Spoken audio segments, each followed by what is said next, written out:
আজকে পঞ্চায়েত পরীক্ষার উপর এক কথায় প্রকাশ নিয়ে আজকের এই ভিডিওটি আলোচনা করা হয়েছে। তো প্রথম যে এক কথায় প্রকাশটি আছে সেটি হচ্ছে নীল বর্ণের পদ্ম। নীল বর্ণের পদ্ম থেকে হবে ইন্দ্রিবর। তার পরেরটি হচ্ছে লাল পদ্ম। লাল পদ্ম থেকে হবে কোকোনট। পরের হচ্ছে বিষ্ণুর উপাসক। বিষ্ণুর উপাসক মানে বৈষ্ণব। পরেরটি হচ্ছে বিমাতার পুত্র বা সতীন মায়ের ছেলে, তাকে বলা হয় বৈমাত্রেয়। যা প্রমাণ করা যায় না তাকে বলা হয় অপ্রমেয়। শুষ্ক ঘাস যাকে বলা হয় খড়। সবকিছু যে গ্রাস করে তাকে বলা হয় সর্বগ্রাসী। যার আগমনে কোনো তিথি নেই তাকে বলা হয় অতিথি। ভালো মন্দ বিচার করার ক্ষমতা তাকে বলা হয় বিবেক। অর্জুনের ধনুক তাকে বলা হয় গান্ডীব। বিদ্যুতের ঝলকানি তাকে বলা হয় ক্ষণপ্রভা। যা ক্রমশ বর্ধিত হচ্ছে তাকে বলা হয় বর্ধমান। পাখির বাসা যাকে বলা হয় নীর। দুই নদীর মধ্যবর্তী স্থান, তোমরা এটা সবাই পড়েছ হয়তো, জানো, তাকে বলা হয় দোয়াব। নেক্সট, ফুল ফোটে কিন্তু ফল হয় না যে গাছে তাকে বলা হয় অপুষ্পক। ইন্দ্রকে জয় করেছেন যিনি তাকে বলা হয় জিতেন্দ্রীয়।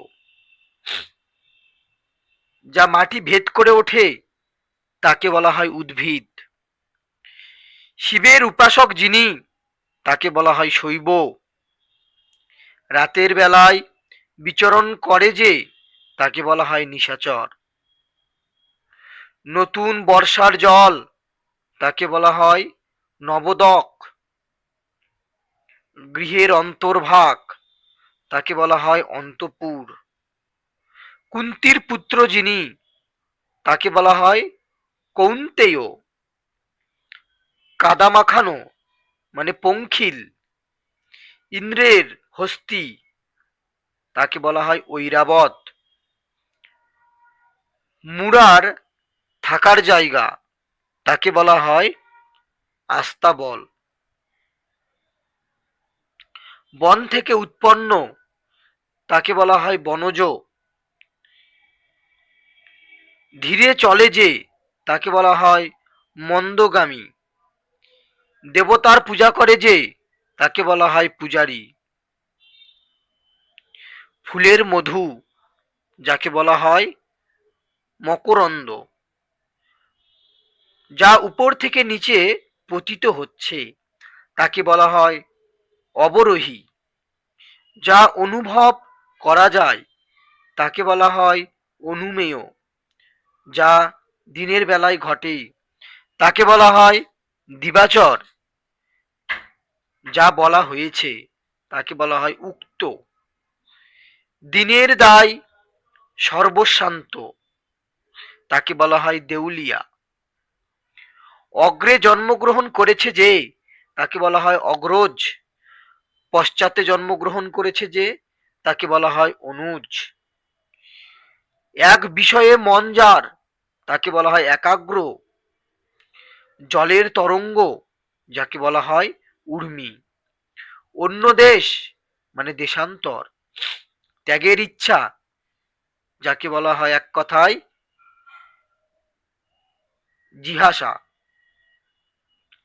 দমন করা কষ্টকর যাকে তাকে বলা হয় এক কথায় দুর্দমনীয়। পৃথিবী সম্বন্ধীয় যাকে এক কথায় বলা হয় পার্থিব। ফলহীন প্রধান বৃক্ষ, যাকে এক কথায় বলা হয় বনস্পতি। বৃষ্টির কণা, যাকে এক কথায় বলা হয় শেখর। বাঘের চামড়া, যাকে এক কথায় বলা হয় কৃত্তি। আজকের ভিডিওটি এখানেই শেষ